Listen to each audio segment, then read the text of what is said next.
Okay, wonderful.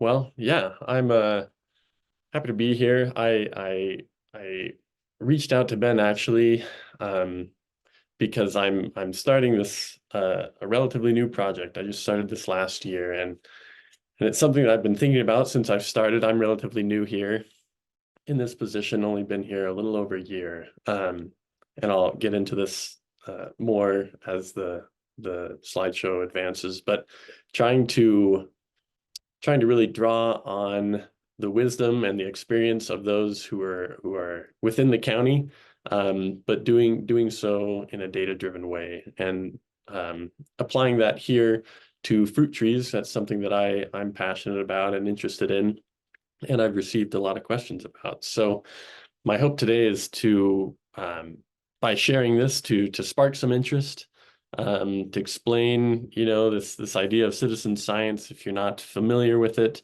and even if you are, maybe to expose you to a few other things that are happening around the state and explain this project that I've started. And yeah, hopefully we can have a good discussion. If you have any questions or thoughts, comments, be happy to read those in, I guess, for questions in the Q&A and then just comments in the chat. So if I can get this, perfect. Okay, so outline briefly, want to discuss some of the origins of this project that I've just started, talk about citizen science in general, and then kind of refocus on some examples of that, some fruit tree citizen science projects that are from around the nation, really, to again spark some interest and give some examples of really what can be accomplished through this process. And then to kind of to finish out this idea, like my title said, locally adapted apple and fruit and peach trees. How do you demonstrate that you're locally adapted? Well, you survive in that locale, right? And so some of these historic apple trees, specifically talking about apples here, want to delve into that and just touch on that, um, that have really shown that they are locally adaptable, and some resources along with that. So I want to start with this project Genesis. So I mentioned I've just been here for about a year and based here in Wasatch and Summit County. So I'm actually based physically in Heber City, Utah, and showing here on the new and improved USDA hardiness zone map here, Wasatch and Summit counties. And according to this map, we're most of the densely habited areas are in a zone 5A to 6A. We have a pretty short growing season, right? And so this may be familiar to many of you throughout Utah and other locations as well. But we do have a short growing season, averaging about 80 to 100 frost-free or freeze-free days, and being located close to kind of a mountainous region and just having unpredictability of the weather. These early and late freezes are pretty common in this area. And as many of you will know, that can be more detrimental to fruit production than just this straight hardiness zone rating. And as I started here in this position, I started receiving a lot of questions, such as, can I grow fruit trees here? Is that something possible? What are the best fruit trees to grow here? What are the best apples to grow here? And even, specifically into can this specific peach grow here? Can Red Haven peach grow here? Can Alberta grow here? And my response is to do some research, and to say, based on XYZ, what's been done in other locations, what's been done in other locations in Utah, even, you should be able to grow that here, or you shouldn't be able to grow that here, right? And I received these comments and still do from old timers here that we could never grow peaches in the past. And this was taken last year, and we're growing peaches, and we're growing unthinned peaches. And I just want to touch on this. I'm not going to spend too much time, but I do think with the changing climate and the variableness that we're seeing, there's an increased need for, and I'll use this term throughout the presentation, but for hyperlocal information and for hyperlocal data. And again, this is part of the project genesis. So having the established problem, right, which is, I don't know if this fruit tree can grow here, or if it does well here, right, if it really thrives. A kind of traditional approach to that from an extension point of view, or from, you know, a educational point of view, would be to put in a trialing orchard. And this is a picture of a demonstration and trial orchard that's done through USU in Kaysville, at the office there. And it's a great resource. There are many good things that come out of these demonstration areas.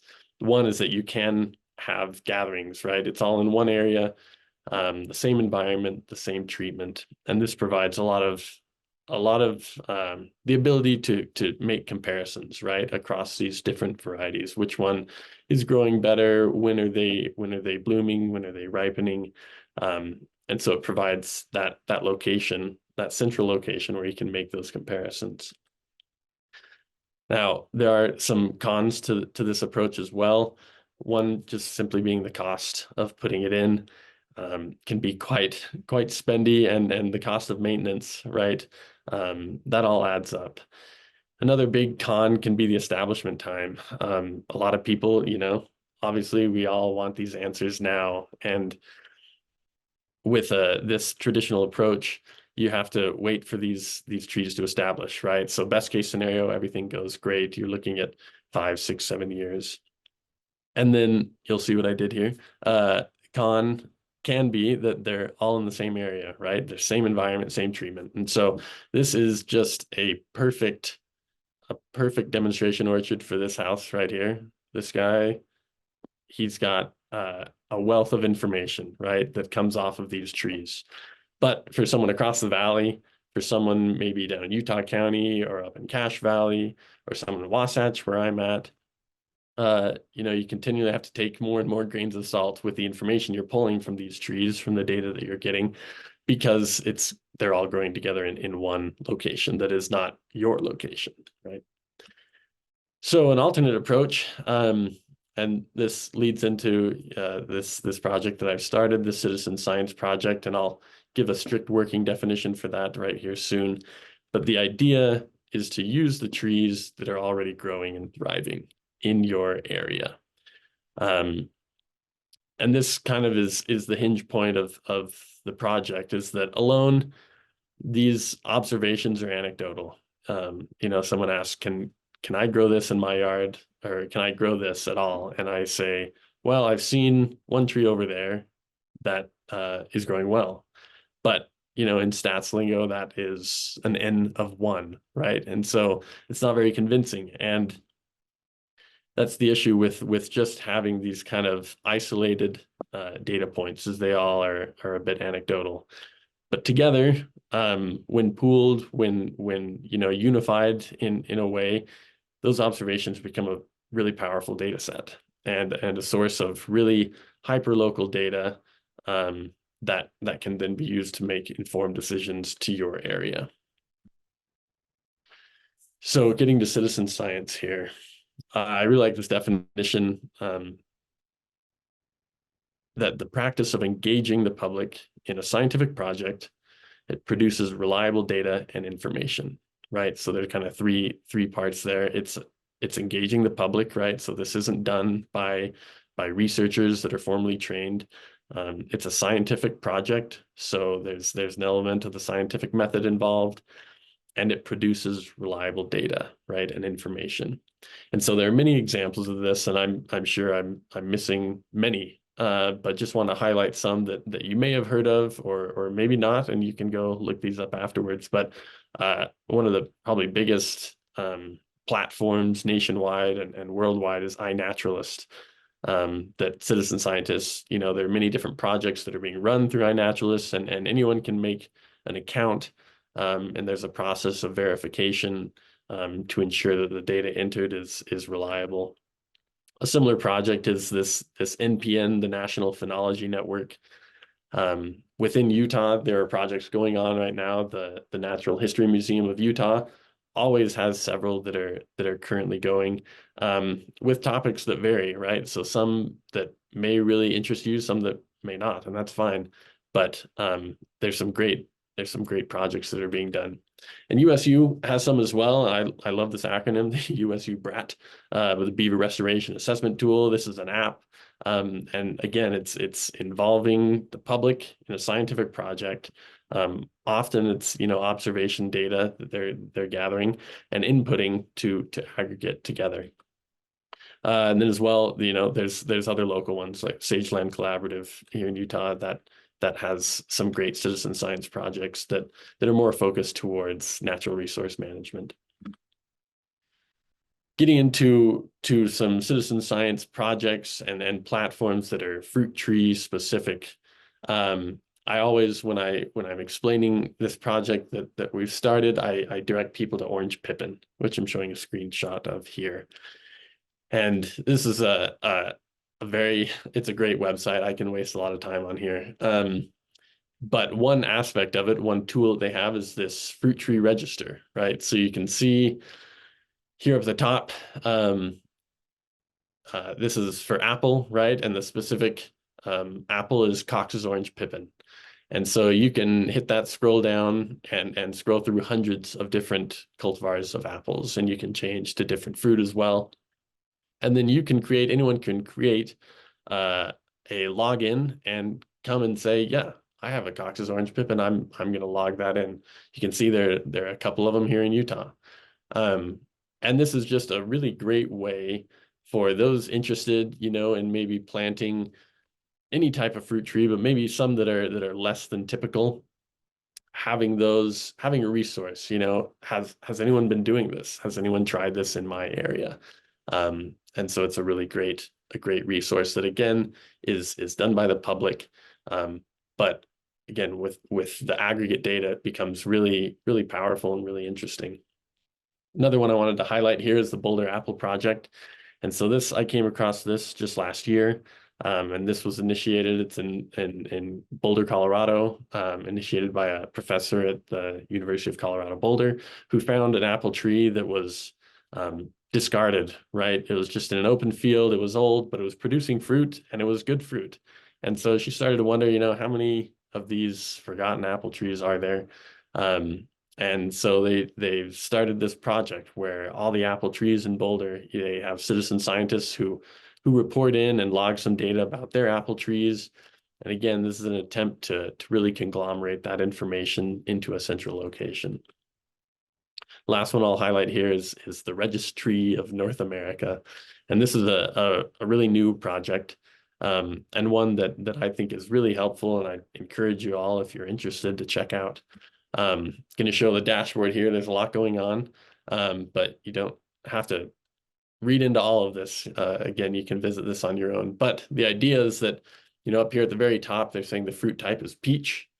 And you can see there's only 10 cultivars that have been logged into this. You'll see this is more focused towards apples, but 10 cultivars of peaches, which are here seen in blue on the left. And then there's some other information about where it was found, and how it was identified. Switching to apples, you can see there's been over 400 cultivars that have been logged in here already. And again, on the left, you can scroll through all of those and it'll sort. It's an interactive dashboard. You can see where they're being logged, how they're being identified. And here up top, you have a map that you can zoom into. And you can see you can log these apple trees. There's only one in Utah that's been logged, and it's this, there's a historic apple orchard down in Capitol Reef National Park, if you're familiar with that. But again, all of these projects, they're citizen-led or at least contributed to, right? And they're getting after a certain number of things, right? Some of them, like these, are often focused on heritage apple varieties. And that's why I thought it would be worthwhile to start this project here in Utah, which is the Wasatch Back Fruit Tree Project.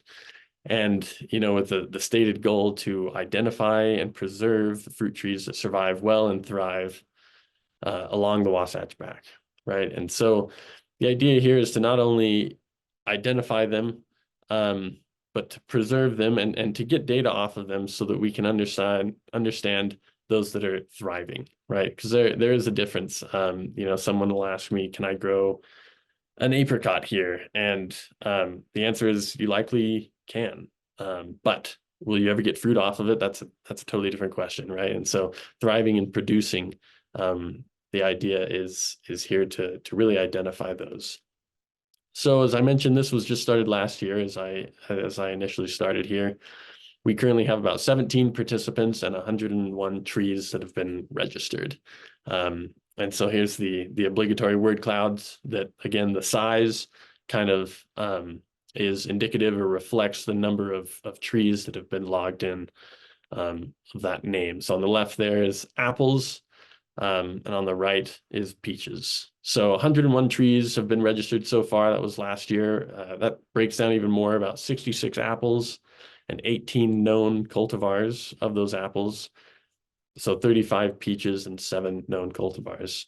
And the highest or most put in apples that we have planted, registered are Honeycrisp and Pixie Crunch and Unknown, which is a great variety. And then the peaches, Unknown is the number one and contender in Canadian Harmony. And so, again, the idea here is to understand what trees are growing, right? The name, so we can identify, and that's a crucial bit of information, but also to collect a few more pieces of data, right? So the bloom time, the harvest time, and then some more information on the tree. So again, the cultivar, of course, the age of the tree, the exposure. We're asking just a simple 1 to 5. Is it very exposed or is it pretty protected? And then some management practices, which essentially just boils down to whether you're taking care of it if you're pruning and whatnot. So one of the foundational principles here that I'm really trying to expose and get a wider, I guess, understanding and appreciation for is that there's so much variation that exists within every crop that you're growing. My graduate work was in sweet cherries, and if I wanted to be a little deviant or mean, I'd ask people, how many sweet cherry varieties are there, cultivars are there? How many types of sweet cherries? And, they'd either say there's sweet and tart, or they would say there's Bing and Rainier. And of course, there are hundreds, if not thousands of different sweet cherry cultivars. And with apples, it's even more expansive. There's even a broader genetic base for that. In this book, or this collection of books that I'm picturing here, there's 16,000 different described apple varieties that have been grown in North America. So the variation is just extensive. And the idea, I love variation for variation's sake, but again, using this to identify what's best, what grows here best, right? And what's best adapted. So this is my disclaimer slide I wanted to put up. I'm not suggesting, you market gardeners or small scale commercial growers or producers to, see something you think looks cool and plant a ton of these, and it's untested, whether it's a new cultivar or a new old cultivar. I'm not suggesting that, but what I am suggesting is that the increased exploration of demonstrated locally adapted cultivars can lead to resilient, reliable tree fruit production. And so that phrase, demonstrated locally adapted cultivars. Well, how do you demonstrate that you're adapted to any locale? And I think you demonstrate by growing there, right? So it's those trees that have been through thick and thin, the dry years, the wet years. They've continued to grow. And you might say, I put this word cloud here, Honeycrisp, right? That's, everyone knows Honeycrisp. It's kind of boring. I mean, it's great. I love Honeycrisp, but it's adapted to anywhere. Everyone's growing Honeycrisp everywhere. And that's, I'm not trying to disprove that. I think a lot of cultivars do grow well in a lot of locations, but having that local data, I think is very valuable. And also, I think targeting, you market gardeners and farmers market crowd, finding those that are really well adapted, but are also unique. I think that goes a long way in providing a history to your product. And so highlight this one here. It's tiny red astrakan, that's being grown here along the Wasatch Back. And what is that? Have you ever heard of that one? You know, it's an old Russian variety that was brought to England in the early 1800s, and it was planted here in the Heber Valley in the late 1800s. And it's, you know, it's a tart, it's a good fresh eating apple. Another one that's being grown here, yellow transparent. So another Russian variety, again brought in the 1800s and planted here in about 1890. And there are lots of these trees, right? And it's all throughout Utah. So here I'm showing an excerpt from the U.S. Agricultural Census record in 1925, you know, and each little dot on this shows 1,000 trees. And this is according to the counties here in Utah. And so you're seeing, yeah, there's definitely a concentrated area where that fruit production, where that tree fruit production was happening. But there is some production in all counties. And, you know, we've got some idea of what was being grown, at least commercially, right? You can see that Jonathan was being grown almost half of, you know, what was surveyed here. They were growing Jonathan. And this is commercial production. I'll put up here on the screen a lot of words here, but this is pulled from a thesis, a master's thesis that was done at Washington or at Utah State here, in which she combed through pioneer journals and combed through old Deseret News articles about the different, this is specifically apple, old apple varieties that were being grown. And so I think there's great inherent importance in preserving these, you know, from a genetic standpoint, but also there's a lot of these that are well adapted. They've been planted here, they've been grown here for a long time, and they have a rich history. So circling back here and just wrapping things up, my hope today in sharing this was to spark some interest in data-driven community approach to exploring these fruit trees that thrive in your locale, right? And even better, some that maybe have a really rich history in that area.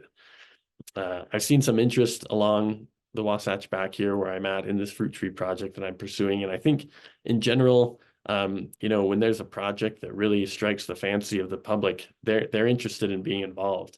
And so I think in general, citizen science is a great approach to answering some of these questions that help bring us this hyperlocal data that we're interested in. And so this, you know, what would this be? Wouldn't be an extension, a presentation without a plea to take a survey. But this survey, if you choose to take it, I'd love anyone interested, is just to better understand, you know, trying to get a snapshot, a pulse of the public interest in citizen science projects in general, right? So this isn't signing up for anything in particular, but just understanding, you know, if there were topics that were of interest to you, would you be interested in participating? And I think by better understanding, you know, the public's attitude towards citizen science, us researchers can start organizing these, and I think it can be a really powerful way to, again, get that information that's really relevant to the public. So with that, I think have some time for questions, and yeah. All right, we have a couple questions. First one, there's also the evaluation. First one was, do any of these project or apps have forums where people can share seeds? Yeah, you know, I think a lot of them do have forums. I'm thinking of Orange Pippin. I'm almost certain, but I guess I won't say certainly that they have. And yeah, I'd say a lot of those, you know, there's Facebook groups, seed sharing groups, and like scion sharing groups that definitely do that. I'm a part of several of those, so I would look into those if you're interested. Okay. All right, so another question from, this one comes from Steve. This is, the horticultural variety or cultivar of individual fruit trees are often lost as properties change hands. To participate, I assume that you need to have the variety. Is any ID help available, and are mature fruit tree cultivar IDs determinations accurate? Yeah, thanks, Steve, for Oh, that couple question. questions. Yeah. I was going to bring that up. So IDing can be fairly difficult, right? Especially just visual IDs. Um, but there are some researchers for Apple who have designed a direct to public um, service in which you can submit some Apple leaves, and they'll submit back, they'll run it through their database. And if they can't give you if it's planted within the last 100 years, they should have that if it's a known variety. If it's a seedling, they can often tell you the parentage. So yeah, I'll include that, on the website, on the Diverse Ag website. I'll make sure to include a link to that service as well as those that were mentioned in my presentation. Okay, and last question is from Barb. She says, my mom grew up in Heber. She always raved about an apple tree that she loved and urged us to find one. Wealthy was what she called it, and I love to find one. I don't know if you have any comments on that one or even Yeah, that variety, but yeah, no, Wealthy. It was grown here historically. There's kind of one in Heber here. Or in Wasatch, there's one really old orchard that's still standing, and it was grown there. And yeah, you can definitely find it. If you just Google wealthy apple trees, it is an old variety, but it's pretty well known still, and so you can definitely find those trees. okay. That's it for questions. I had one kind of to go along with the previous question. For any of the evaluations or surveys that people fill out, do you collect any harvest timing data when you're doing that, as far as like when they're picking different varieties? I don't know if that's would be helpful or not, but Yeah, yeah. So the hope is, yes, to get the variety, so we have an ID on it, but then also the two kind of main parameters we're really interested in is bloom time and harvest time. So that then, yeah, that can kind of help us weed out, especially when overlaid with freeze dates and whatnot. Even if a tree is surviving and it's really old, are you getting any fruit off that? So yeah.